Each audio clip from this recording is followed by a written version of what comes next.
Welcome, everybody, to the Family Movie Night podcast, where we want to help your family have better conversations around the content that you consume. My name is Nathan, and I am joined, as always, by my co-host, the wonderful, big, fuzzy bear himself, Mr. Donnie Dorsey, R. Paddington. How are you doing, Donnie? I'm doing fantastic. I'm feeling very joyful. Did you jovial, if you will. Did you have a marmalade sandwich this morning? I didn't, but I was very disappointed that no one else in my house made a marmalade sandwich for me to consume. I understand that.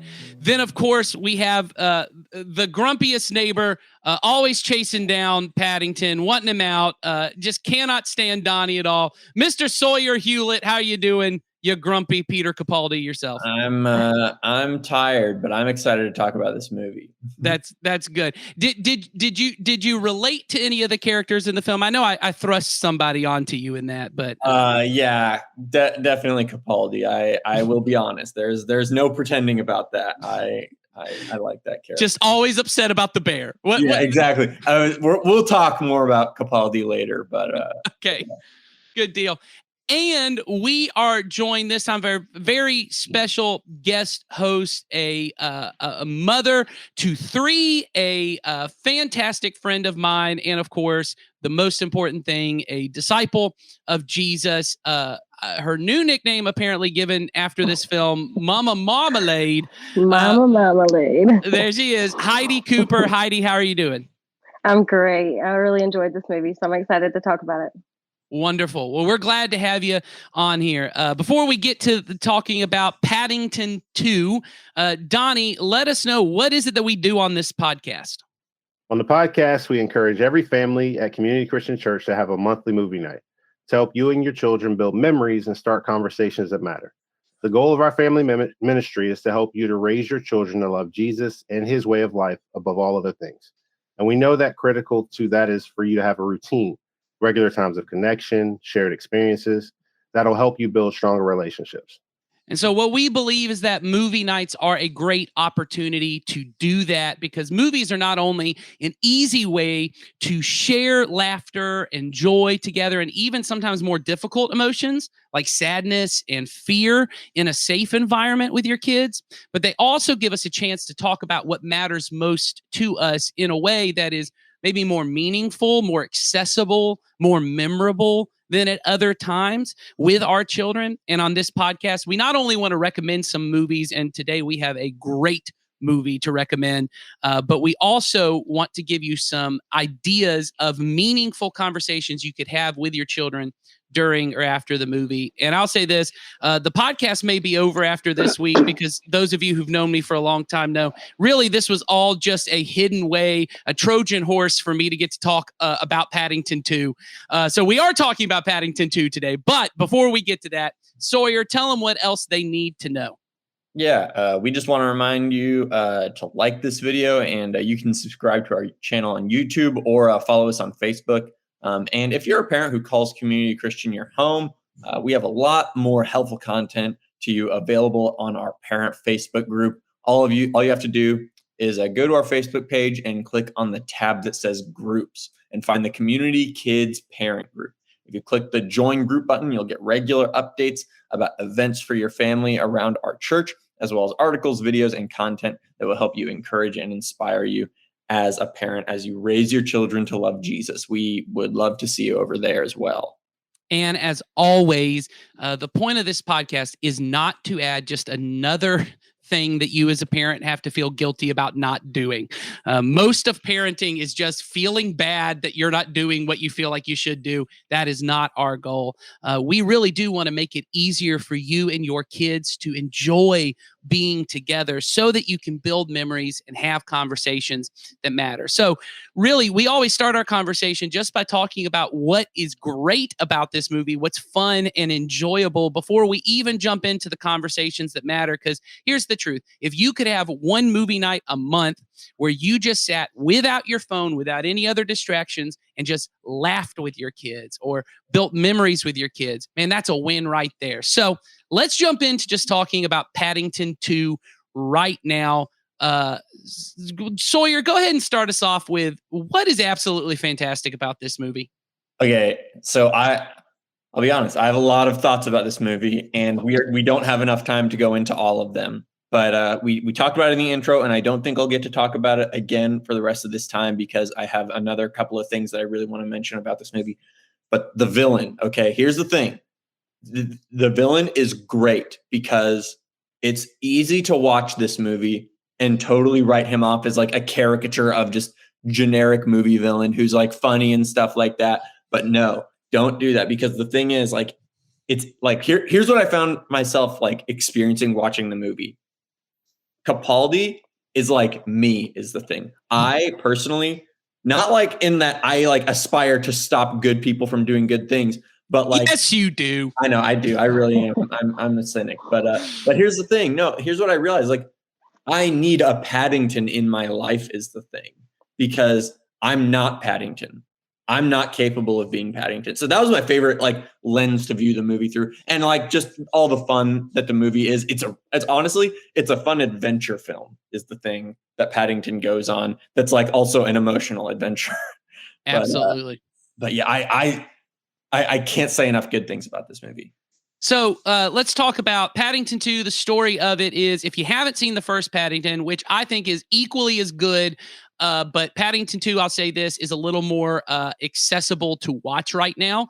You may have to rent it, but if you have TBS or TNT, I think it's still playing on there if you have the on-demand app for that. But Paddington is the story. The first Paddington is the story of a bear who's from Peru. He's raised by his Aunt Lucy and his uncle. I can't remember.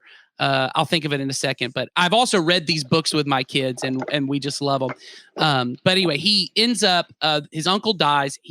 His Aunt Lucy has to go to a home for retired bears and sends Paddington to England because she always wanted to go to London. And she'd heard that during the war, I guess World War II, that if a child was left at a train station, families would just take them in because they assumed, obviously, during the war that the parents had died. And so they knew. And the phrase in the first Paddington is, they know how to treat a stranger. They know how to treat a stranger. So Paddington ends up going to Paddington Station in London, gets adopted by this family, the Browns, and there's a whole bunch of stuff with that. But Paddington 2 starts, and this is the description from IMDb. Paddington, now happily settled with the Brown family and a popular member of the local community, picks up a series of odd jobs to buy the perfect present for his Aunt Lucy's 100th birthday, only for the gift to be stolen. And then, just for the sake of our conversation today, Paddington then gets framed for stealing the gift, the book, and ends up going to prison for it. And that's really kind of where the adventure leads. We won't get too much into spoilers, but as always, we're going to kind of talk about some of the emotional themes later. But Donnie, why don't you talk about what you loved about Paddington 2? I mean, it's just like one of those movies that like it takes you on a ride. Like it definitely like it takes you on an like you connect emotionally to it. Like you like everybody you see like this cuddly bear, you know, like which I am. If y'all didn't know, I'm the cuddly bear. Like, you know, it's that idea of wow, like you just love these lighthearted people, these people that just bring joy to others. And I love that, like, it's just the little things. It's not these big grandiose things. It's a matter of just little things that like helping people along the way. And I love how it tells that story like throughout. And of course I love the little hijinks of like there's a moment where he uses marmalade to try to fix a hair issue that he caused in a very cool little series. It was pretty funny episodic moment. So it was really cool. Those are some of my faves. Well, and I think we've buried one of the key points here is, and I don't know what your experience was. I watched this. This is probably the 7th time I've watched this movie, and I watched it without my kids while I was baking things. They were coming in and out, and they kept like stopping and staring at the TV. But anytime I was watching this film, this movie is hilarious. Like.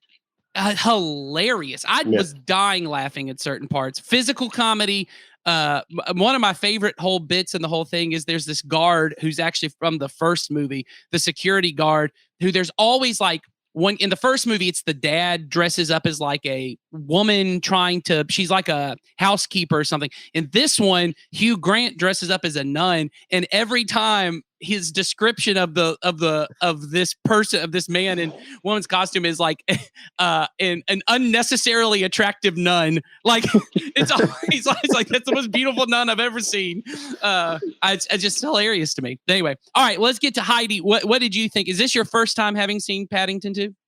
So I actually watched it last night by myself and this morning with my kids. And I think probably one of my favorite parts is when he is confronting the chef in the prison and the chef is like, "Oh, please complain," and like everybody's scared of the chef, and then he thwacks him on the head with the baguette and he's like, "I don't need to say anything else about these." And the chef like ends up saying to him like, "And do not ever thwack me on the head with a baguette." Yes. I like that part. Yes. What was your kids? Meanwhile, the guard was like calling, send a medic, nope, send a priest. Yes. That's hilarious. So you watched this with your you have a 6-year-old and a right 6? Yeah, almost 6 and almost 3. Mm-hmm. Okay. What were their impressions of the movie? So, well, Abel's biggest impression was marmalade, but so that's his new favorite word. But Elena, she was really into it, and she really enjoyed the characters. She thought it was super funny when he was washing the windows with his body. So yeah, we had a good time watching it, and it was easy for her to understand, like kind of the plot line. Good. And you had not seen the first Paddington. This was easy to follow, though. Oh yeah, for sure. Yeah. Okay, good. So if you're a parent and you haven't seen the first Paddington, I think you could just pick this one up. Your kids won't miss anything. Donnie, did you watch this with Melody and Caleb? I did. And they enjoyed it. Like they got really into all the characters, like especially what was the one that they kept talking about? They of course, like with the villain, because he changes appearance. They get really into like, they're like, they won't find him. Like he's changed again. They're not gonna see him. I'm like, and I just love that, like that just lightheartedness of like, they're not looking at who, like good guy versus bad guy and all that stuff. They're just like, that's really cool. Yeah. And so they really enjoyed it. Yeah. I just wanted to add, and we've all kind of said this in a way, this is another movie that like really applies to all ages, I think. Like, I think your teenagers will be able to get something out of this movie. It's a little bit childish at times, but I seriously think like this is a movie that everyone is capable of enjoying because it is genuinely funny and it's also really good. So, I definitely agree.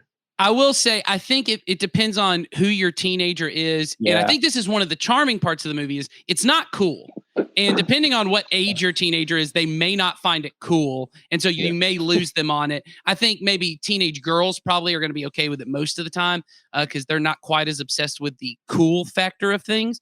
And I think this actually goes to the charm of the movie. And one thing I love about it is there is nothing about this movie that is trying to be slick or cool or cynical at all. Part of being cool is being too cool for things. Yeah. And this movie is not too cool for anything. In fact, it kind of pokes fun at how foolish it is to think you're too cool for things.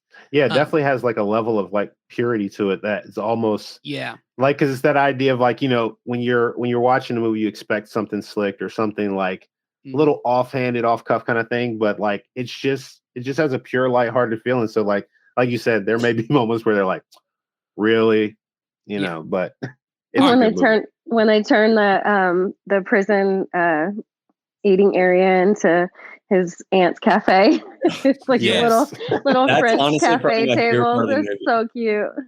Yes, absolutely wonderful. So I'm going to really briefly go through my thoughts just on the film in general. Obviously, I think I've talked about this in 3 different sermons. I have talked about Paddington 2 a lot, and so here's what works for me about this movie. All the things we said. It's funny. The characters are great. My wife and I, before we had kids, went to see the first Paddington in theaters, and I didn't know anyone who'd ever seen it, but I was obsessed with it. And then when they said they were making a second one, I was like, we got to go see it. And the reason why is, one, these are some of the most, just from like a guy who loves filmmaking, these are some of those visually inventive films I've seen. Some of the stuff they do, like in this movie, they have a whole sequence where they're doing the prison break thing, and it goes into this like multi-layered, like almost dollhouse looking thing as they go through. I love the I think it's like Jamaican or Bahamian, like singing group, the troubadours that kind of follow them around. In the first movie, they're even a bigger part of it. And it's visually inventive. It's very funny. We haven't talked a lot about it, but Hugh Grant is in this movie and might be one of Hugh Grant's best performances. Just like absolutely hilarious, both like charming, but also completely a villain, like just a dastardly kind of guy. Totally obsessed with himself and his past. Like, that's funny. The prison stuff is, but most for me is that this is a sweet film. And there's just not, even among kids' movies, there aren't a lot of sweet movies. Like, this is a movie that teaches that kindness is cool.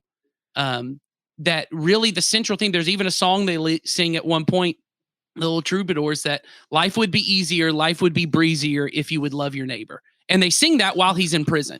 Like, there's this whole just idea behind it that it's easy to be a light.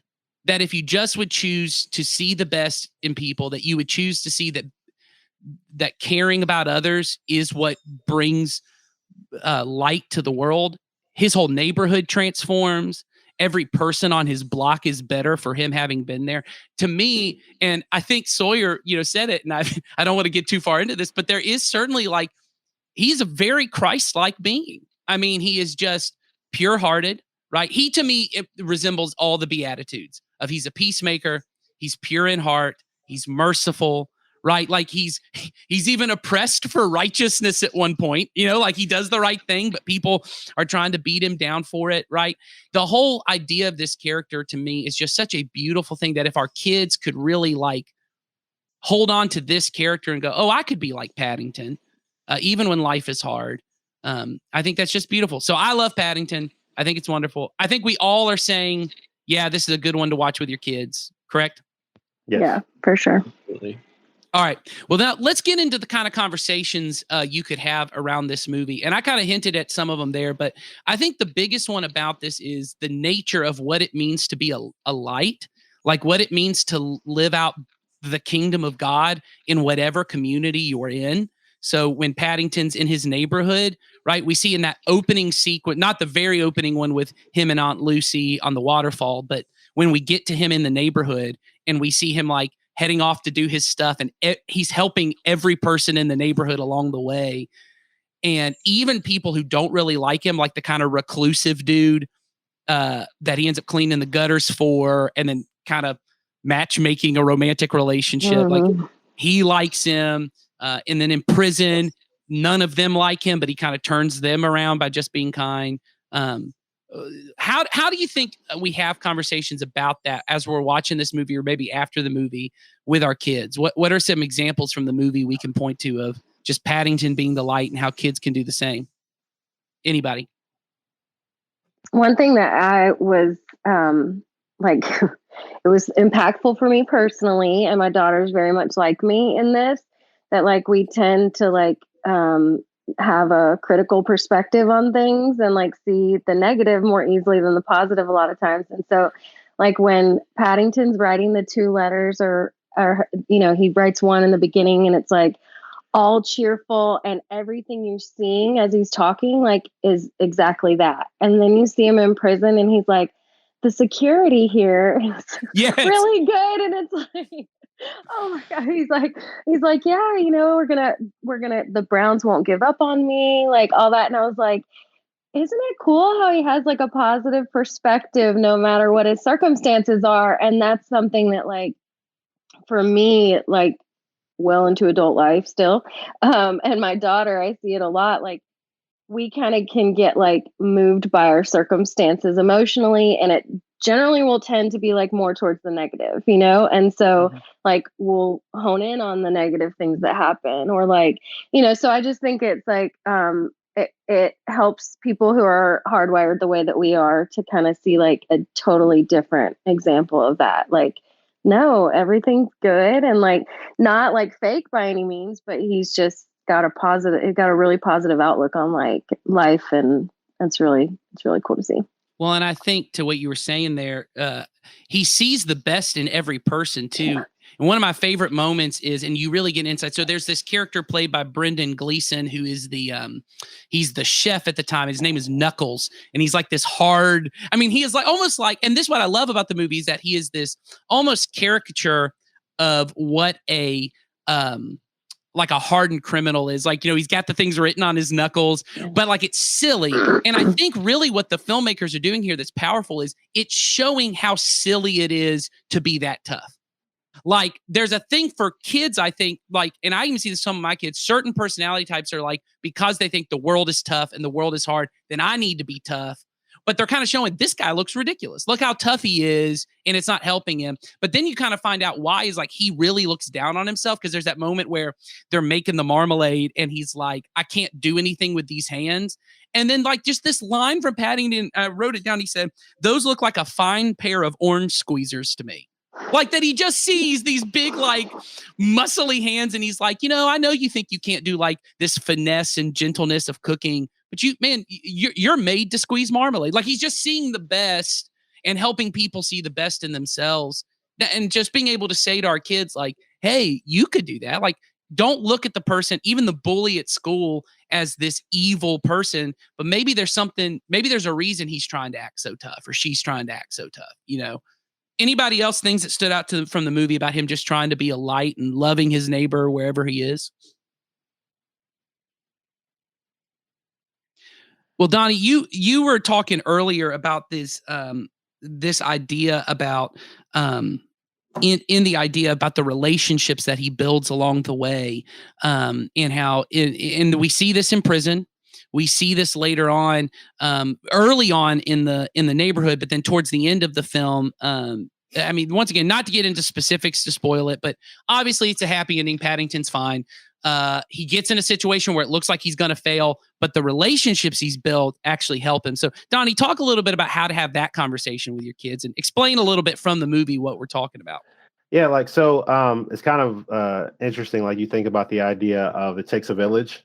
And I think that kind of applies here because he kind of built a village through these intentional acts of kindness that he did on a day-to-day basis. Like, you know, like you kind of alluded to earlier, it's like there was matchmaking that happened. There were people that were a little absent-minded that he reminded them of things. And like, he just did these little things. And because of the things he did, not for what he would get in return, he was able to get a bigger return. It's like those moments where you talk about like someone gives you, like you have a gift and like, or like someone gives you like a certain amount of money or something like that, and you're supposed to invest it.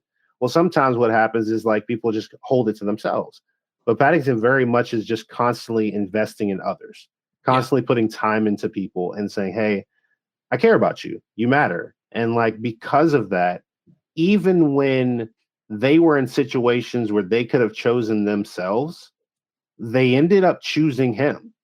They were like, you know what?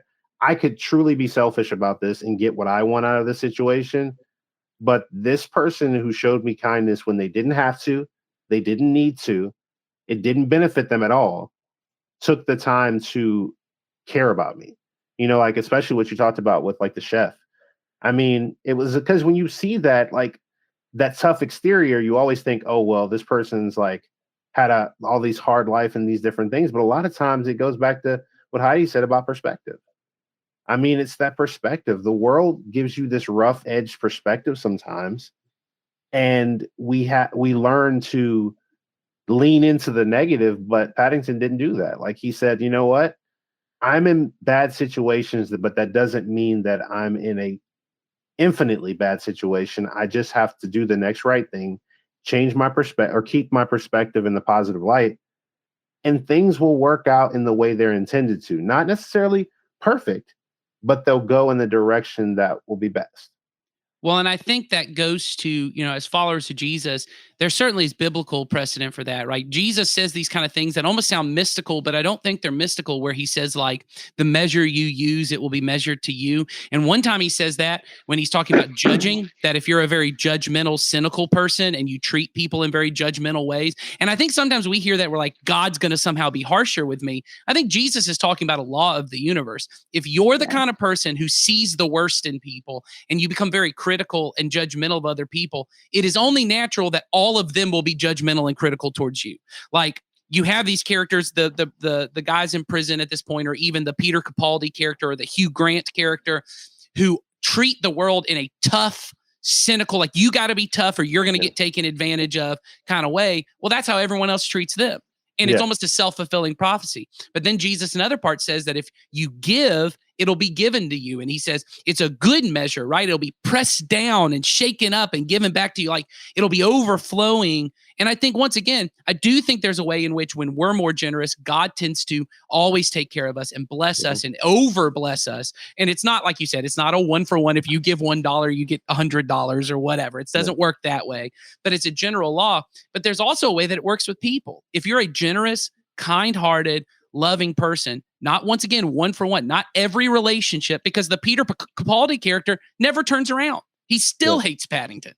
But the general feelings that are coming towards him ultimately are, if you're a kind-hearted, generous, loving person, that comes back to you. And we see that in these characters who come back to help Paddington at the end of the movie. So I think that's huge. You see, like, too, like, when the family comes to visit him in prison, and, like, the guys who were, like, threatening his life when he first got there, and he was just, like, messing things up, and, by accident, like, he never looked at him any different.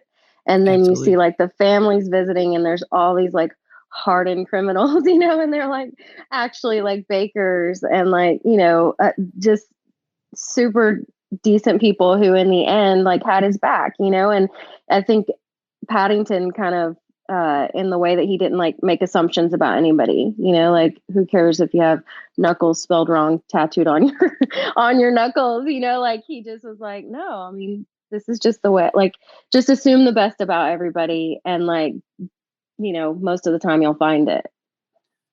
Well, and I think there's a level in this film when you take this idea of light pushes out darkness, right? And we talked about this a little bit on our Klaus episode, that it's the nature of light. Light does push out darkness.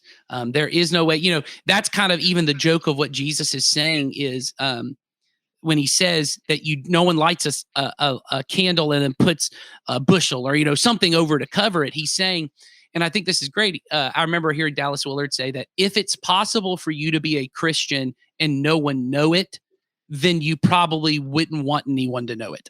Like, if it's possible that you could live as a Christian in such a way and no one know it, then you're probably not doing it right.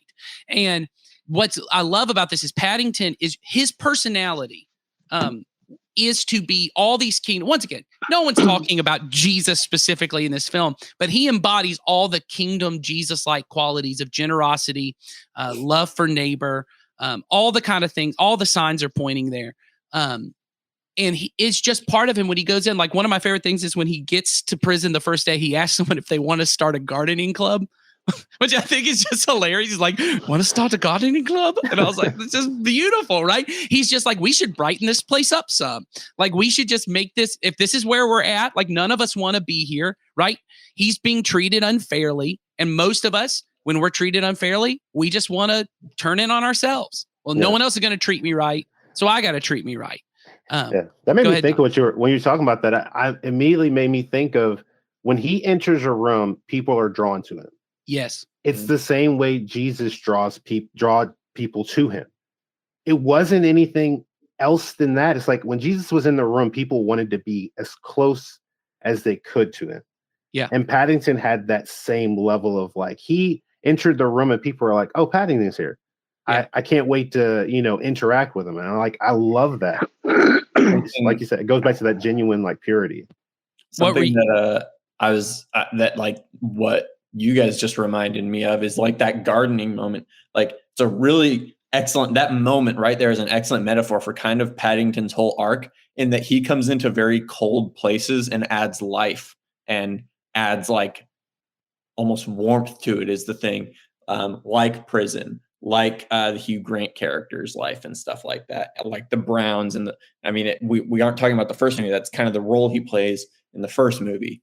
And so it's a really good moment that I love. So let's talk a little bit about this idea that I think every kid can relate to, not going to prison, but that every kid can relate to, this idea of being treated unfair, right? Life feels unfair. Kids start learning that at a pretty early age. And I'll say this, kids seem to have an even stronger sense of fairness than adults do. I mean, I don't know if Donnie and Heidi can relate to that, but my kids, that is the thing they notice in every movie is that's not fair. Do y'all have your kids have the same way? Yep, definitely. Because as soon as something happens that looks even remotely where someone's not getting what they should get, they're immediately turning away from the movie to like tell me. They're like, "Did you see what happened there, Dad?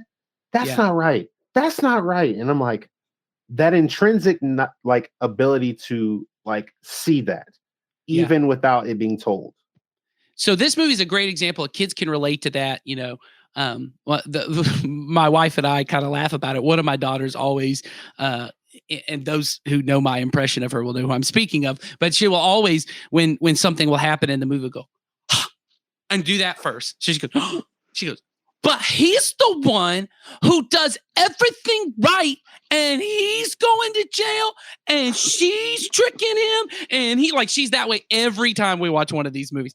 And I think what's important here, and Sawyer and I were talking about this before we started filming, there's a character in the Bible whose whole story is he's treated unfair. Every moment going forward, life is not fair to him. People who should have been fair to him weren't fair to him, but he figures out how to trust God throughout all of it. And I think this is a great parallel, a great opportunity for us to talk about the Bible with our kids. So, Sawyer, you want to talk about this? Yeah, I mean, I remember watching the movie and thinking it like during the movie. It very much reminds me of the character of Joseph. Paddington's story reminds me of the character of Joseph. If you don't know who Joseph is, it's the very first book of the Bible. I think his story starts in chapter 28. I can't remember exactly where, but it's in the later half of the book of Genesis.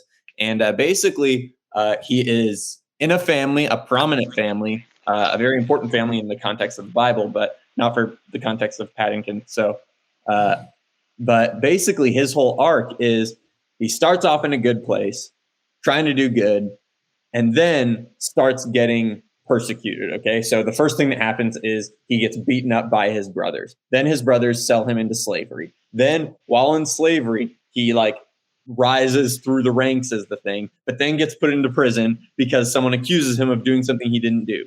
Okay. But then in prison, because he's kind to everyone there, he gets released and rises to become eventually the second most powerful person in all of Egypt at the time. Okay. Now, all of this is to say, this is not like Joseph is not just out here happy-go-lucky. There's a whole chapter about how he writes down a prayer to God of lament. Okay. And so something that I think Paddington and this Bible story in particular get right is that we don't have to pretend about our feelings is the thing. Because I don't think Paddington throughout the movie is ever I'm happy to be in prison. Okay. But what he does do is make the best of his situation. And he brings a sense of the gospel into whatever situation he's going into. And so that's something that I thought about during the movie. And I think it's a really good conversation we can have with kids where it's hey, life might not be great, but that doesn't mean that Jesus has abandoned you. You could be the thing that brings Jesus into a not so great situation is the thing. Yeah. Well, and you see throughout the story of Joseph certainly that he is always trying to honor God with his decisions.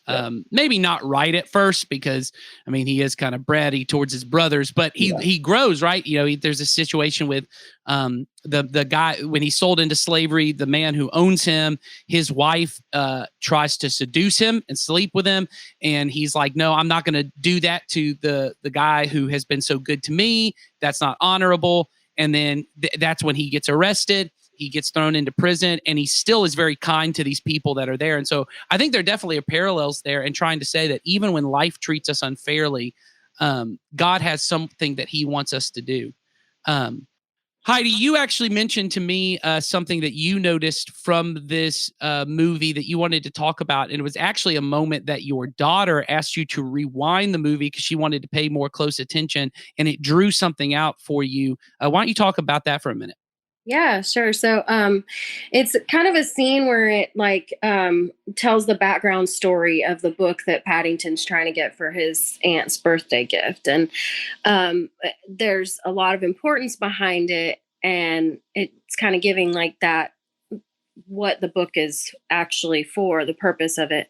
And my daughter asked me to rewind it. And like, as I was, kind of happens pretty quickly, and it introduces some new characters pretty quickly, and they're very short and not around for long. But what you see is like this family lineage of like all these characters that are, main characters in the movie have these like ancestors, that kind of influence them. And you see how like, one guy, like he's, Hugh Grant's character, he is trying to trick and manipulate and get what he wants and trying to get ahead, only thinking about himself. And, his great grandfather was the same way. And so like, it was cool because I wouldn't have caught it the first time, but her asking me to rewind it, then I was kind of able to explain to her like how, Paddington's aunt, like she really had a positive influence on him. And that's how he's kind of got this perspective of like, look for the good in people and you'll find it. He says that, about her at one point, well, Aunt Lucy, and then you see it also in like the different characters, like the Knuckles, he had a lot of self-doubt and like a lot of insecurities about himself, which probably like hardened him, and it came from his dad, and he refers to that. And so I just thought it was cool to see, and then to kind of explain to her, like, a lot of times, like, don't, just make assumptions about people based on like what your experience is. Like a lot of times that they don't do better because they don't know better, like that's the same with all of us. And so that was a good opportunity. I was glad that she kind of said, wait a second, like what's happening right here, because it all came pretty fast, but it was cool to go back and have that moment with her. Well, and I think it's a good opportunity for us as parents to really see in ourselves what the benefit of a legacy of faith does for kids. That just like Aunt Lucy taught him to be, because he always says that over and over again, is my Aunt Lucy always taught me to see the best in people, or my Aunt Lucy always taught me, one of my favorite moments, a good hard stare, when he just is staring down the guy who was threatening him. And this whole thing, like, it's this idea that we really as parents get a chance to instill the right kind of values into our kids. And I think that's a powerful thing. As we're kind of getting towards the end of our time here, I want to just mention a couple other things that I think are huge. One is this film really talks a lot, and we kind of hit on this of the idea of it being cool to be kind. But in particular about this, there's this idea in the film that really is hits at what Paul at one point talks about in his writings of the foolishness of the cross and the wisdom of the world. That it is foolish to live in our world, it is foolish to live in a self-sacrificial, generous kind of way where a last is first and first is last kind of way. In fact, there's an exact moment where Paddington kind of talks about he lets Knuckles go first into the kitchen, and he says, well, that's what manners are. And what Knuckles says back to him is, goes, well, you were in front and now you're in the back. That makes you a sap. And I think that is such a way for me to talk to my kids, because then we get to see how Paddington putting other people first actually benefits him, and saying it is going to look foolish in this world for you to be a gentle person, a kind person, a generous person, someone who submits to others and puts other people first. But we know that that's really the wisdom of the cross. It looks like foolishness to our world, but it really is the victory of God. It's all that stuff I think is huge. Another thing that I think is important to talk about is humility versus pride, which kind of fits in that same thing. We see this villain of Hugh Grant who is very proud. He's really all he does is talk about himself and his past achievements.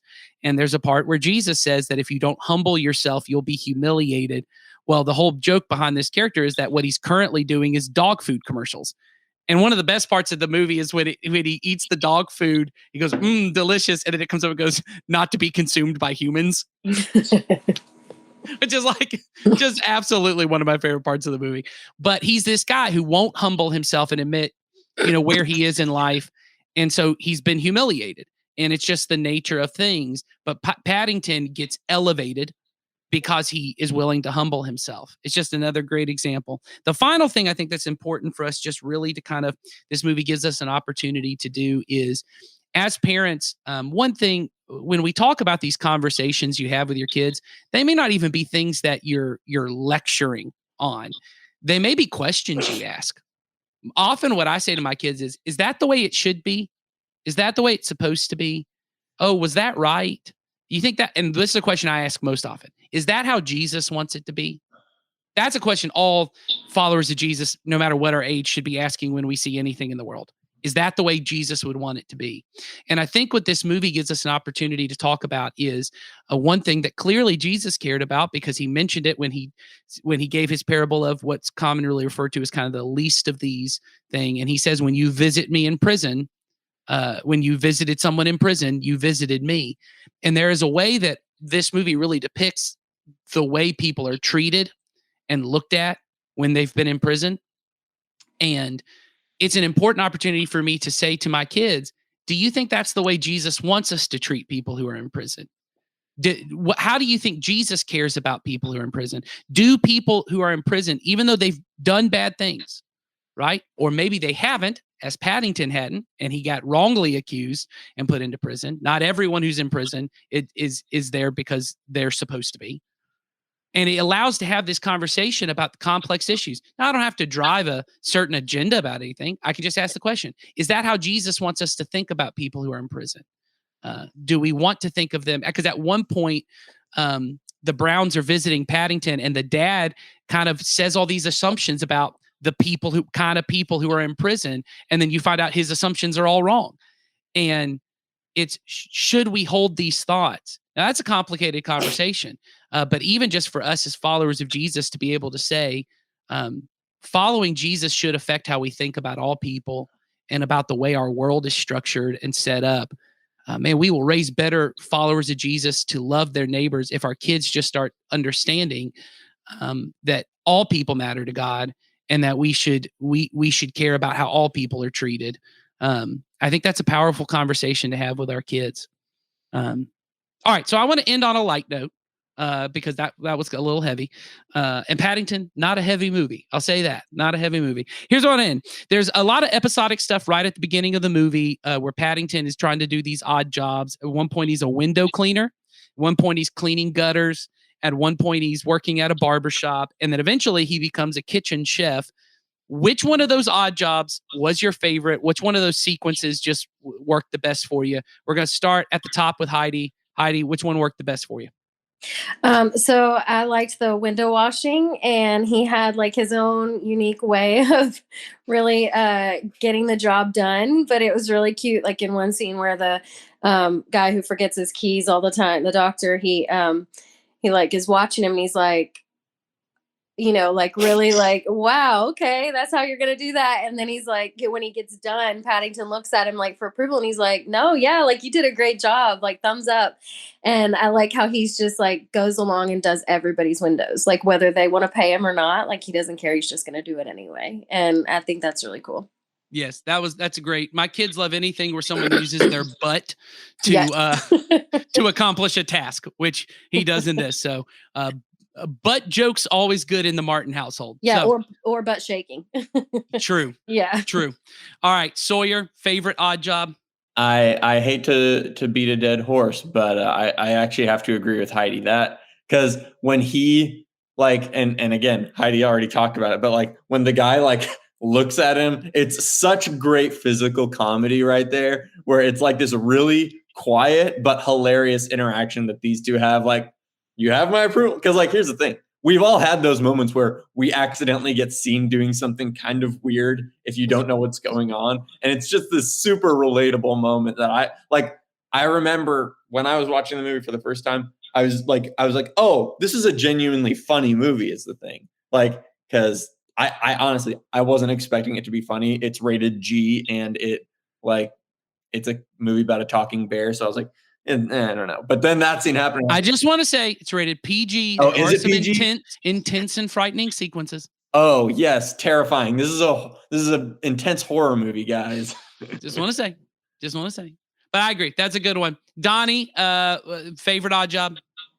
Definitely the haircutting sequence. It's just something about like, because when he's doing that, he's that apprehension of he's like, oh, I'm actually gonna have to cut his hair, and like so he gets the the clippers and he's like edging over there, and as he's doing it, all the like the kind of things you see in like cartoons from the 80s and 90s, like bouncing around and then getting caught up in the fan, and then he finally gets over there and he's like, zoop, and like he cuts off that piece of hair, and that look on his face of like terror. He's like, I can fix this, and his first thought was like, marmalade.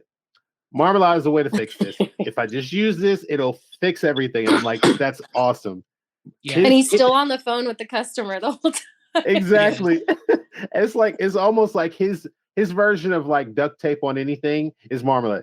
He's like, I'll just, that'll fix everything. Doesn't even matter. Just put that on there. Well, and I think what really works about that sequence for people like me, at least, who care about this kind of thing, like a lot of that is done in camera. Like there's CG, obviously Paddington CG, but like it's interacting. So like it's perfectly timed, like perfectly blocked, perfectly choreographed to make it work. Like it's almost like a dance sequence, the way that it works, because he's got to pick up the thing, the cord's wrapping around him, he's moving around. It's all that is absolutely perfect. I agree. I think the barbershop scene gets it for me. I do like the gutter scene because he has that crank ladder. Yeah.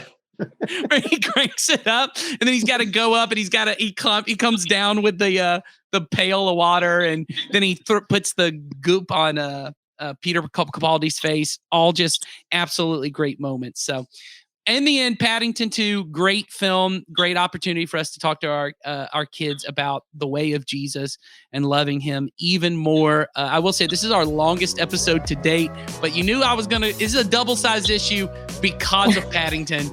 He just deserves it. So Heidi, thank you for joining us for You're this welcome. conversation. Yeah. And Sawyer, Donnie, thank you guys for being here as well. And as always, thank you guys for joining in and watching. We hope to see you next time.